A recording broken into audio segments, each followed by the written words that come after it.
join internationally acclaimed overland expert Paul Marsh and award-winning journalist Gregory Simpson as they delve into all things responsible overlanding. From choosing the right vehicle, getting yourself prepared, getting your vehicle prepared, safety tips, and much, much more. Only on Responsible Overlanding. Okay, and Mr. Marsh, we've been getting good feedback on the videos. Many comments. Should we Yes, let's answer some questions, because I think it's lovely to, and thank you all for your comments. It really means a lot for you to connect with us and to share your comments. And when I make the mistake, thank you again for correcting me. It's good to learn, and hey, I value that support, so thank you. Greg, let's go. What do you have to say? Absolutely, and we'll start off with tons. Question number one, thank you for the opportunity to get involved in this format. He's asking about petrol versus diesel, and also on the 70 series, not many automatics, only really on the 80 series. How do you sort of navigate the auto versus petrol, auto versus manual, and the petrol diesel? Well, let's tackle petrol versus diesel, because it's a question I get asked often. And people go, well, why wouldn't I take a petrol cruiser? And you have to look at, I think traditionally people always said, it's got to be diesel because you can only get diesel in certain places. When you're in remote places, you get longer, more miles per gallon if you want to put it, or kilometers per litre. And yeah, that's true. That's all true. And of course you've got to look and say, well, cost is another big factor too. Over the years, I found that both are exceptionally good vehicles. So if I'm going to take the Land Cruiser, the Toyota sort of petrol versus petrol diesel engines, they're the most familiar to me. I would say that I build a lot of petrol Land Cruisers for clients, because the biggest challenge you're going to have is you're going to need to carry some more fuel with a petrol, because it's going to use more fuel. But equally, if you take a diesel and you load it really heavily and you drive it really hard, you will use a high amount of fuel. They get very thirsty. So, especially if it's not turboed. So, when a turbo diesel gives a better power to weight balance, it can be a little bit more economical, but it does depend how you drive it. So, with every vehicle you look at, I look and say, how are you going to drive it? You can get petrol and diesel in most parts of the world you travel. In very, very, very extreme cold conditions like we had in Siberia, diesel has a tendency to freeze up. So we're using special Arctic diesel. So, petrol would probably have been a bit easier. Reliability between petrol, because that petrol engine is a real... Look, the petrol, so, let's look at buying the vehicles. Okay, nowadays, if we look at the 80 series, because that's an older, vehicle, to find a good turbo diesel 80 series is really difficult. They're harder and harder to find, because people have always deemed them to be the best vehicle. And if you go to the one without the turbo, you've got a great vehicle, very reliable, very solid, but also it doesn't have a huge amount of power when you're trying to overtake. The petrol does. So the petrol's got a lovely power that you can just put your foot down and you can overtake. So are we looking at that from a safety point of view? Because if I'm looking at safety, that's a consideration. Overtaking is a consideration. Doesn't mean to say you can't do it, but it's more challenging. You're trying to overtake that truck on a long road, and you've got a 4.2 diesel and you're heavily laden. And turbo, you've got no turbo, you struggle. So, that's a consideration. Would you turbocharge the 1HZ? I have done it. And I have to say to people that you have got to be extremely careful if you do it. So turboing any motor that's not designed to take a turbo is definitely going to compromise reliability. Does it work? Yes, it works, as long as you drive within the parameters of the turbo and you don't overheat the engine. So you're going to put an exhaust gas temperature gauge in so that you can measure the heat going into the engine and you can drive it carefully. So, if someone's prepared to look after the vehicle very carefully, you have to be more careful about it. You absolutely can, and it does work. A low pressure turbo, there's some great kits that are put together. And yes, I've done it successfully. I've got trucks that have run for years, and people have fitted a complete system, an intercooler, turbo, and EGT gauge, extra temperature gauges, improved the radiator. So if you're going to do it properly. But the most important thing for me is the person driving the vehicle needs to take the responsibility. It's no point going, you turboed my car and actually now it's broken, because if you're not prepared to take the responsibility, you're not a careful driver, and you're not going to, then don't do it. Cylinder heads are going to be on their way. You can damage the pistons, you can damage the engine, it causes a lot of damage, and it's expensive. So, the short answer, yes, you can, and you're looking at costs again. More ideally, you'd want to fit a motor that comes out with a turbo. So let's go back to taking a vehicle that doesn't have a turbo, and you're looking at your options and say, I'm trying to discuss whether I buy a petrol or whether I buy a diesel. So if my options and my budget dictates that I'm going to buy an older vehicle for simplicity and what I want to do, absolutely nothing wrong. Okay, now if we're looking at the older vehicles, the petrol motors were very, very strong motor. Okay, they were absolutely bulletproof. If I have to take the value on what you're going to spend, I'm going to spend more money up front to buy a diesel engine in a vehicle. More maintenance. Yes and no. I mean, there's a lot around maintenance. I think it's how specifically do you want to measure it. But if you took all the costs, and I think a lot of people have accurately done this. I certainly haven't, but you can buy a petrol version of the same vehicle for a lot less money. You're going to have to spend money on extra fuel tanks, but is that a hardship? It depends how far you're going, how long you plan to use the vehicle. Well, both vehicles will take you everywhere you want to go. The petrol... Yeah, but there must be a point of diminishing returns. If you're going to use the car for 50,000 Ks, then the diesel's better. But if you're only planning to do a 10,000 K trip, then the petrol's a no-brainer. I think you'll find the measurement, actually, I read one article, it was very well written, and the guy had taken a brand new vehicle and said, if I'd taken the money, borrowed the money, and did the scenario for 2 vehicles, and actually came out the petrol was more economical at the end too. So why would you? The petrol's a no-brainer, then it's a better engine. Well, it's maybe not for off-roading, but on the highway it's certainly a better engine. Yeah, I do. I think if I had a choice to drive a petrol vehicle, it's lovely to drive. There's going to be debates on this issue on what's better. It's a very personal topic, and I think without trying to take one side or the other, I would say absolutely both do. Certain countries, your restrictions of using diesel in the cities is a problem. That was another question we got to. Is in the UK the petrols would be more of an easier. Yeah, well, sell. European and EU laws coming into practice now. To take an older diesel engine and actually get it to conform to the EU emissions is really expensive. So I've got a friend of mine in Germany, Tom's Technik. Now Tom builds beautiful vehicles. They have some really trucks. He's a master craftsman and his business is great. And I know Tom for many years. And so they're finding that the old diesels, the ones we like, the 1HZ, the 1HDTs, they can't actually take a new one and get it through all the emissions. So they're now moving towards supplying their clients petrol vehicles. It'd be good to get your hands on a couple of those old diesels. Look, I think any of those are being bought up, kept. But if you're talking a new vehicle, brand new, fine, you've got new engines, new technology. And there's another question about that. But, going back to petrol versus diesel, I think on the older vehicles and even on the newer ones, they can both work. You've always got to look and say, what are the advantages and disadvantages? So let's go back to the sort of 80 series as I spoke, or the 105 series, like Andrew had on the vehicle we built up. That particular vehicle, if I had to take the two and we had to do the work, so if I had to rebuild your diesel engine, it'll cost me a lot of money to do it because it's expensive. You're rebuilding the turbo, the injection pump, the injectors, the engine, the parts are expensive. The petrol one, there are that many around.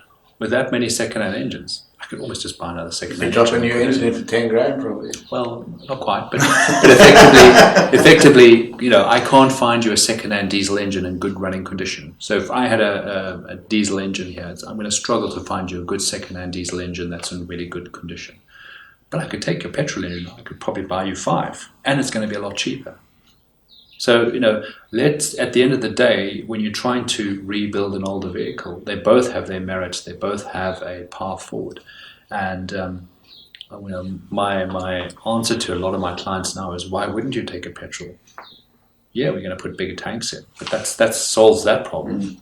You're going to be able to drive it comfortably. In the bush, it's a bit quieter.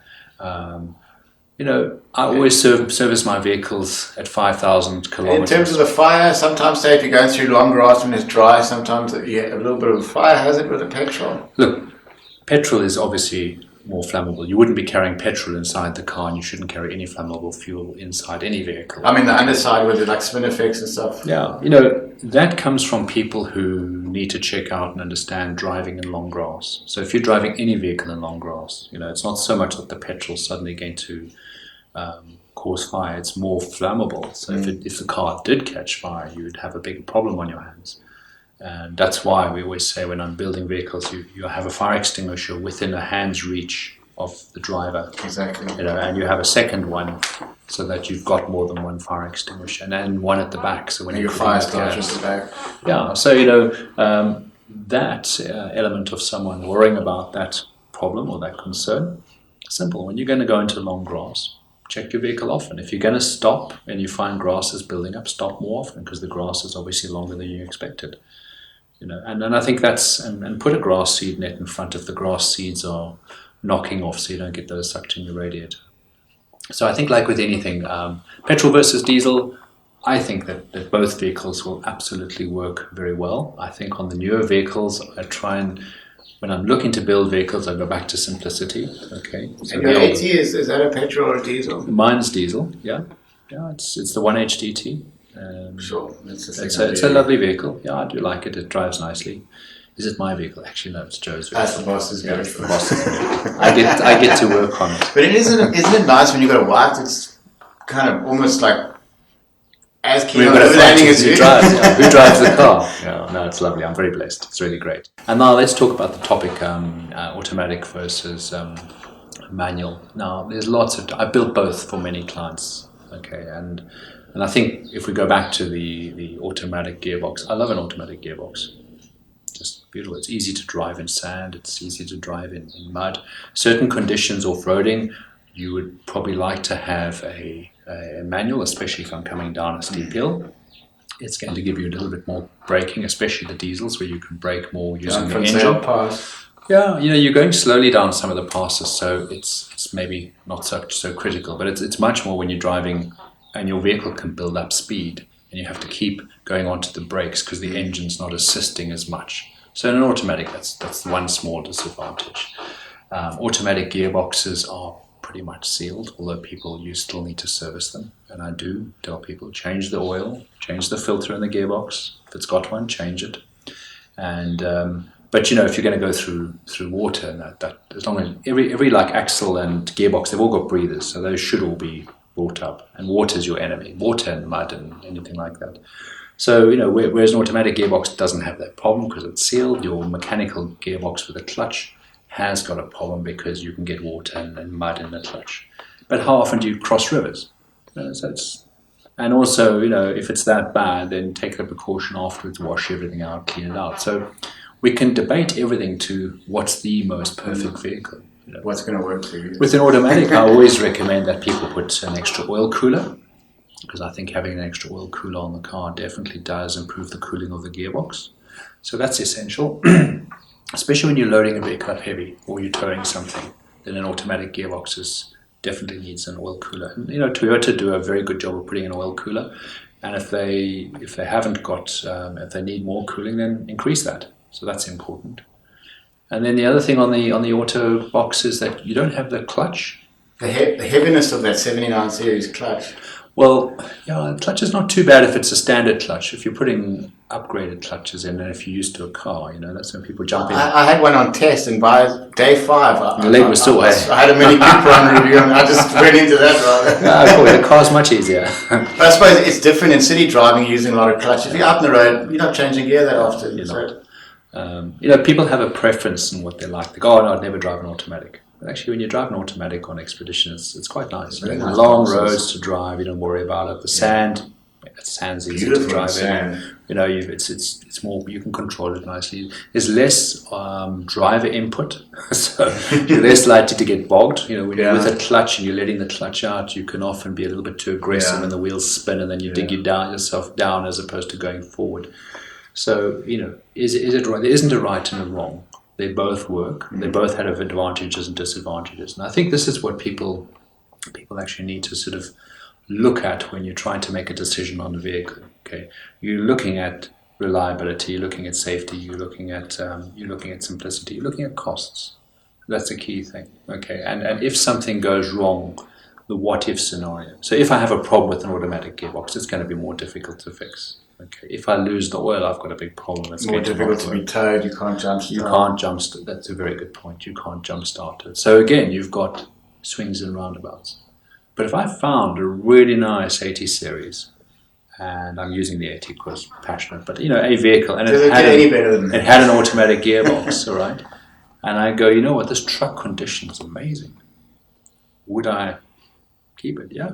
Look, you can swap. You can swap stuff around. With a specialist who knows what he's doing, you can swap stuff around. It's expensive. So if I found a really good vehicle and it had an automatic gearbox, and for some of my clients I've gone, I found you a great truck. Yes, it's an automatic. Why don't you just try it and see how you like it? And let's teach you how to look after that more carefully. And so, like anything, it can work, and it has its definite pluses. That's when chatting to somebody like you is essential to debunk some of these.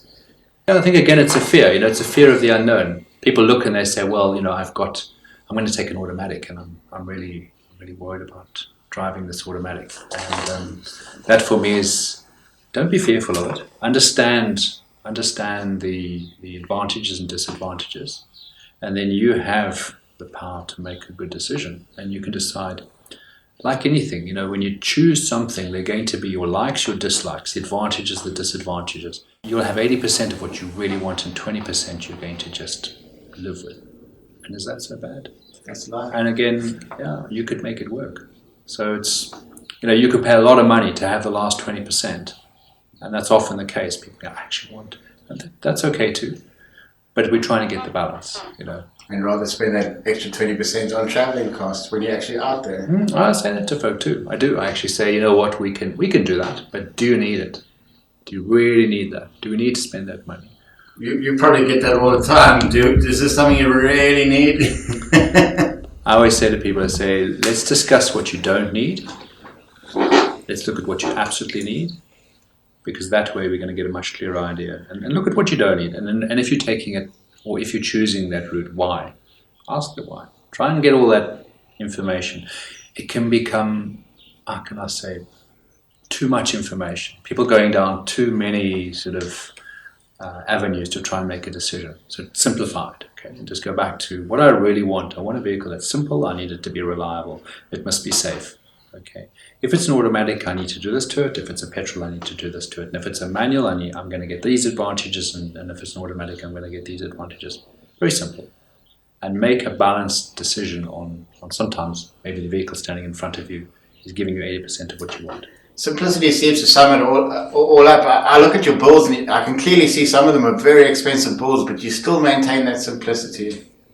It's actually key. I've over the years probably also gone down the route of trying to build vehicles that are too complex, and it doesn't really serve anyone. It's sort of nice to do, and does it end up giving you what you really want? The last thing I want for any of my clients or for myself is to be in the bush with a problem that we can't solve there. So as much as we'll put together a repair kit, a spares kit, a recovery kit, a tool kit, a first aid kit, that's to look after the eventualities you almost hope you don't have to use. Okay? You don't really want to get your recovery gear out. If you can drive around something in an overland vehicle, you're going to do that.